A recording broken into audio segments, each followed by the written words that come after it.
tell them check out the blog, bro. YouTube channel called MKO. It's pugilism, boxing algorithm. M stand for Marvin and Kevin's initials KO. Yeah.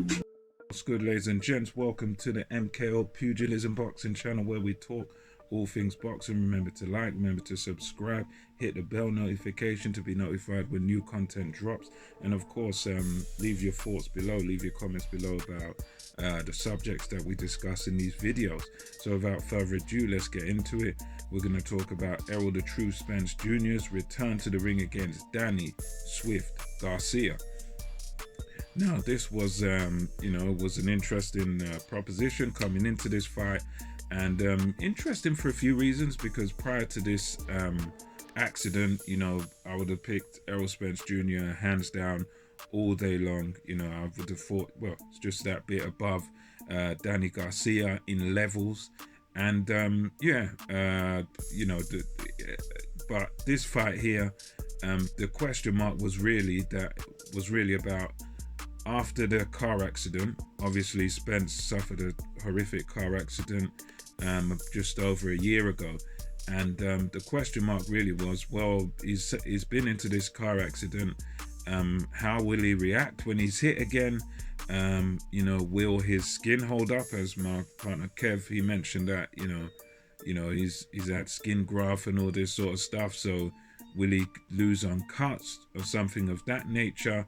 And my thing about it was, mentally, how would he be? Would he mentally be able to deal with getting in the ring again, getting hit again? There's so many question marks, and there's so many unknowns about this fight beforehand.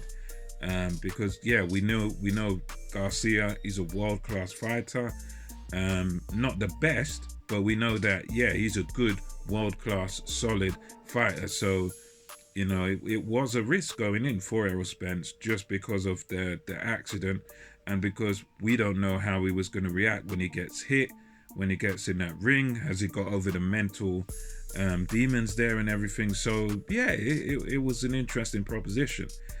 But however, when the fight started taking place, opening rounds, all of that stuff for me went out the window, because Errol Spence Jr. from the first bell, congrats to him, as he fought as if he hadn't missed a step.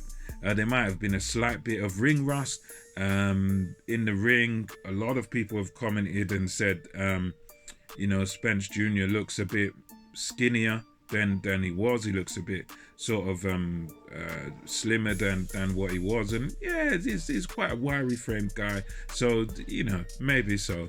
But as far as his boxing went, definitely good display of boxing by Errol Spence Jr. He won the fight with a very good combination punching. The jab of Errol Spence was such a brilliant weapon in this fight that he displayed. I mean, it was excellent. The jab was jarring Danny Garcia. The jab was kind of stopping Garcia from being able to have his own way and to work, because Garcia, he didn't really change anything that he does, and I honestly thought going into this fight that he would need to change a few things in order to beat Errol Spence Jr. I sort of thought he would need to, I think I said he would need to up his work rate.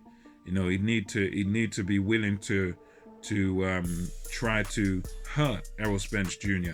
to throw a few more punches, and not in a reckless way where you're just swinging after the man and whatever. But I would think he'd have to sort of come in behind his jab, behind the left jab, and sort of try and work away, try and get close to Spence Jr.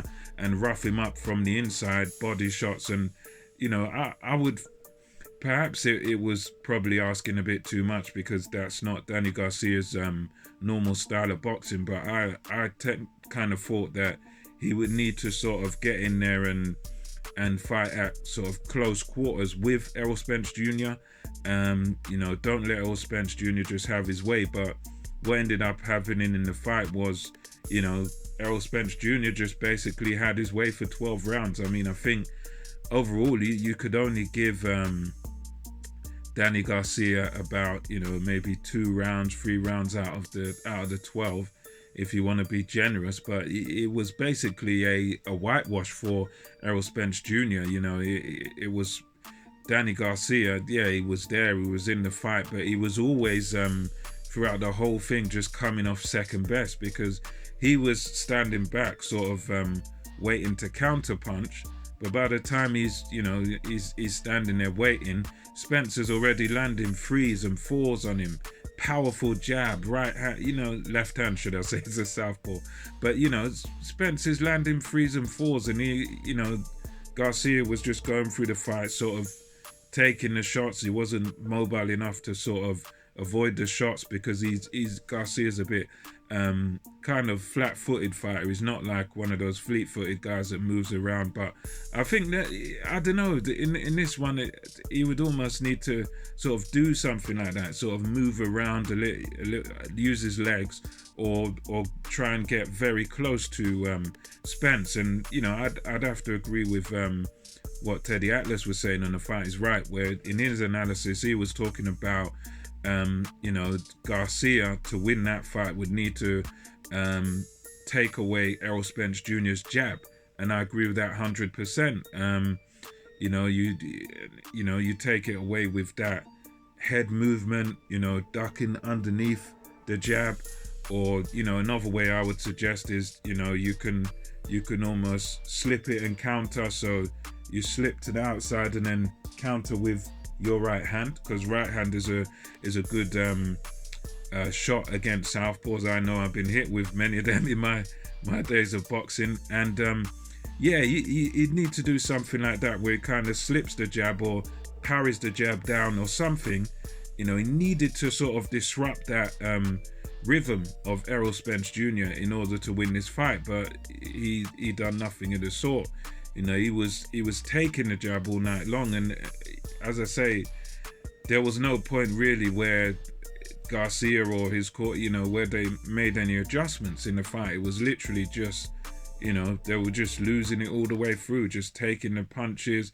He had his moments of success, did Danny Garcia, but overall they were just, like 2-3 steps behind.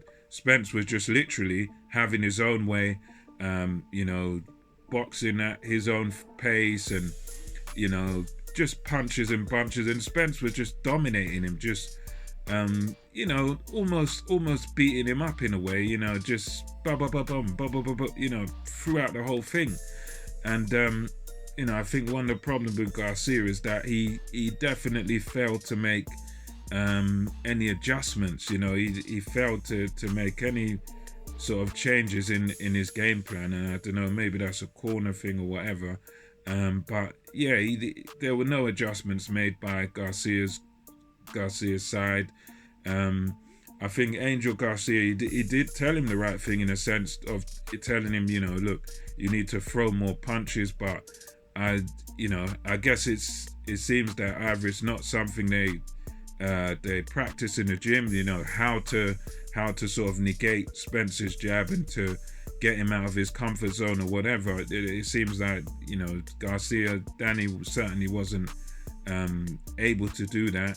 And, that was really the downfall there, where Spence was flowing and fighting in his own rhythm, and Garcia was waiting for a counter punch, waiting for that perfect opportunity that never came.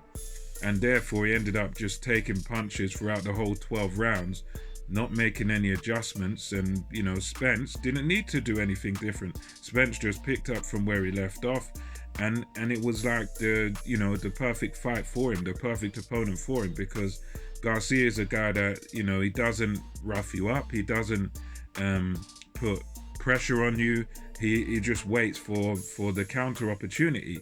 And in this fight, Spence, with that jab, kept offsetting him, kept making sure he never had an opportunity to counter, and Garcia had no answer for what Spence was doing. For me, I think, for Garcia, really, the only thing he could have done is either really get on his bicycle and move, which I don't think that would be realistic for him.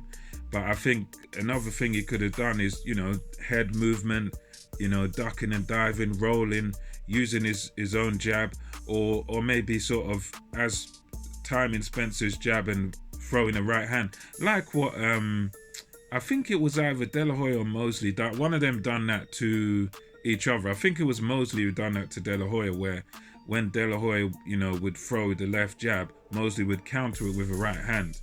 And I think, something like that strategically to take that jab away would have definitely helped him, or something where you get up close, jab your way in, rough him up, maybe hold him a bit. You'd have to ruffle Spence's feathers to really sort of stand a chance of winning. But Garcia just wasn't able to do that, and that was the story of it. Spence just had his own way for 12 rounds, and that was pretty much it. Garcia couldn't do nothing about it. That's not to say Garcia is not a good fighter. He is a good fighter, he's a classy fighter, but at welterweight he's 0-3 now, I think, against the top boys, Furman, Porter, and Spence now. So he's not the sort of one of the top welterweights. He's up there, but he's not top guy. So congratulations to Errol Spence Jr. And I do want to say that, like everyone else, I want to see Errol Spence Jr. versus Terence Crawford next. And Terence Crawford was there. He was in attendance. He was watching the fight, and I know he's keen on it. The kind of sad thing after this fight was when Spence Jr. was asked about, now you've won this fight, you've got Danny Garcia out of the way, who do you want next? And Errol Spence Jr. didn't mention any names. He literally just said, I got a new ranch, and I got my horses, and I got my chickens, and I want to go back to my family, my horses, my chickens, my cows, my this, and we're gonna raise them, we're gonna have fun on the ranch, and blah blah blah. And that, he's not talking all about his ranch and his chickens and all this stuff.